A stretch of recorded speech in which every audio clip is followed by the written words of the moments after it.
What's going on, guys? My name is Nick and welcome to February 2023. Now I am going to be very consistent with these videos throughout the months just going forward, making preview videos for whatever movies or TV shows are coming out in that particular month. But this month is strictly going to be for movies because as I was scrolling through what new TV is coming out or what already existing TV is returning, it just wasn't a whole lot of stuff there. And if there is stuff that you like that is coming out in this month that is television, don't be offended by that. It's just stuff that I didn't feel I needed to cover. They weren't as big and popular as a lot of these films are that I'm going to talk about. But with all that said, we have 10 movies to get to, so let's talk about them. By the time you're seeing this video, this film would have already have been released, and that is Black Panther: Wakanda Forever on Disney+. If you haven't gotten a chance to see it yet, it did release all the way back in November of 2022, but check it out. I recommend it. Angela Bassett is going to win for supporting actress. I think so. They also have the IMAX enhanced version of the film, if you don't know what that means. Pretty much on Disney+, for most of the Marvel films at least, they have the IMAX enhanced versions of the movie,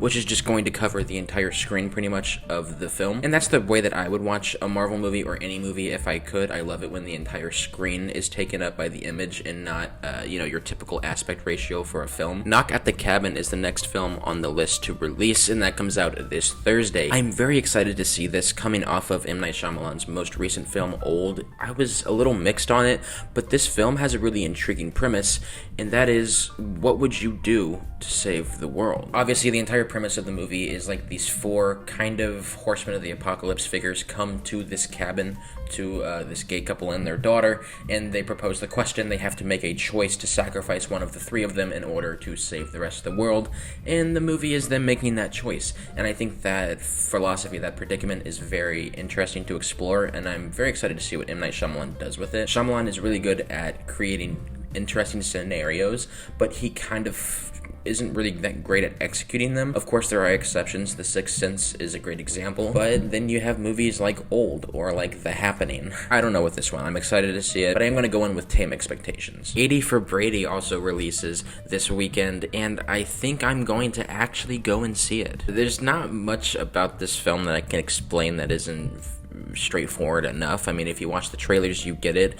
These four grandmothers are going to try to get into the Super Bowl, just sneak into it to meet Tom Brady. And Rita Moreno is in it, Sally Field, and just because of those two ladies, I love them both as performers, especially Sally Field. She is always hilarious in whatever she's in. So I am mildly interested to see it, but I also can't wait to make the video title, I watched 80 for Brady, so you didn't have to. I feel like that'll get a lot of views, right? Coming back to theaters on February 9th is the 25th anniversary of James Cameron's Titanic, so if you haven't gotten a chance to see the movie, now is the time. See it in a theater experience, and I believe they're remastering the movie in 4K and 3D. I know they have done previous re-releases of Titanic, so if this isn't the first time they're remastering it in 4K and in 3D, let me know in the comments. I like Titanic a lot. It's just such a heavy movie, and it's so sad that I can only watch it maybe once or twice in my entire life. Magic Mike has his last dance on February 9th, and I think I'm gonna go see it. I mean, the cinematography of the film at least looks interesting enough to go see it. I haven't seen any of the other Magic Mike movies. I know it's surprising coming from a gay male, but I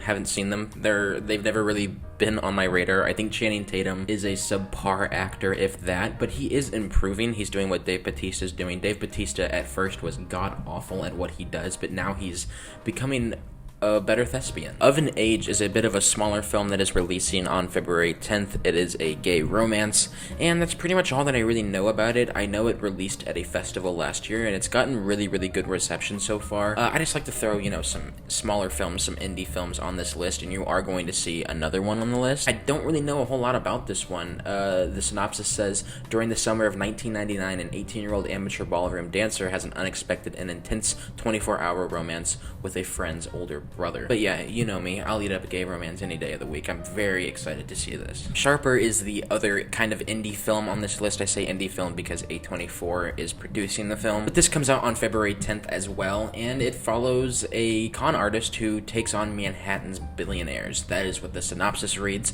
Take that as you will. I would watch the trailer. It kind of definitely helps characterize what's going on a little better than just that one little log line. But yeah, I mean, it's got a cast with Julianne Moore, Sebastian Stan, Justice Smith, John Lithgow. A lot of people that are very compelling to watch on screen, so I think I'll give this one a watch. It is going to drop on Apple TV, I believe, which does suck because I'd love to see it in the theaters, but who knows, maybe they will have a couple screenings around me, maybe. Winnie the Pooh, Blood and Honey is getting a theatrical, actual wide theatrical release, and that is crazy. This film releases on February 15th, and it is an hour and 40 minutes of Winnie the Pooh getting revenge on Christopher Robin and his friends.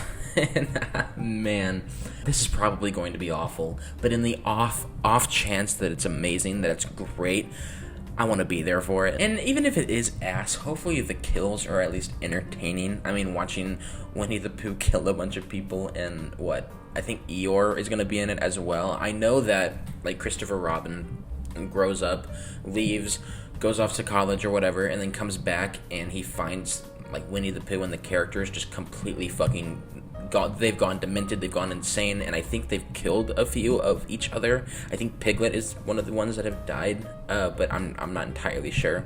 Going into it with as much mystery as possible is definitely the best thing to do with this particular movie. Marvel Studios kicks off Phase 5 with Ant-Man and the Wasp: Quantumania, and I'm so excited to see this movie just to see Jonathan Majors on screen. He is one of my favorite performers working today, and he is just killing it right now. He's got Magazine Dreams coming out later. He just had Devotion release. If you haven't seen Lovecraft Country, amazing. Jonathan Majors is just doing everything right now. And I'm really excited to see his take on Kang. I mean, obviously we saw him in Loki, but it's not the same variant. Obviously we're going to see a bunch of different variants of Kang, and seeing the different distinctions between those variants, I'm excited to see how Jonathan Majors can pull that off. But the fact that there's also going to be a lot of stakes with this one, we've heard countless times that the director of this film has said that this is on the level of Captain America: Civil War of importance within the MCU, so we know that there's obviously going to be some grandiose stakes to it all. I don't know if I'm ready to see Paul Rudd die as Ant-Man. Jesus Revolution releases everywhere February 22nd,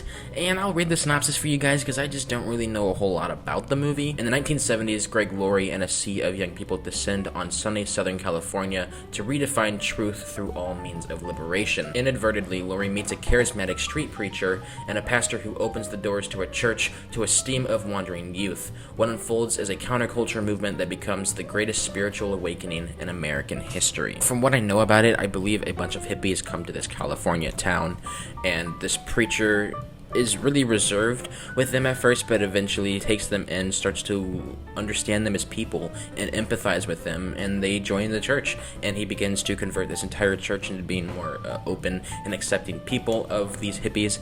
I definitely dumbing it down.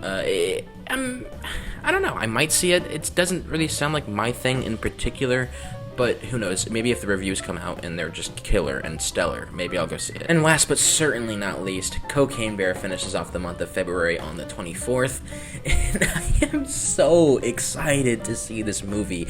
At first, when I saw that initial trailer, I was like, dude, this is going to be so ass, it's going to be so stupid, and yes, that's probably what it's going to be. But man, would I be lying if I said that I'm not excited to see this bear hyped up as fuck on cocaine tearing people apart. It's going to be hilarious. Now, as morbid as that sounds, I think people can definitely agree with me on that one. Watching this bear tear apart park rangers and visitors, it's gonna be hilarious. And the fact that it's inspired loosely by true events, it just makes it even better. And you have Elizabeth Banks behind the camera, and it's gonna be a perfect mixture. Her comedy, for me personally, always hits, so let's see what she can do behind the camera. And that is pretty much everything movie-wise that releases in February 2023. Did I miss anything? Feel free to leave those thoughts in the comments below, because I'm sure I missed a couple of things that you guys are excited to see. I just tried to cover as much of the mainstream stuff as I possibly could. And whenever I'm doing these particular videos, if there is a festival, say TIFF or Sundance or whatever it may be that is happening in that particular month, I'm not going to cover what movies are showing at those festivals, because obviously a lot of us people that are still at home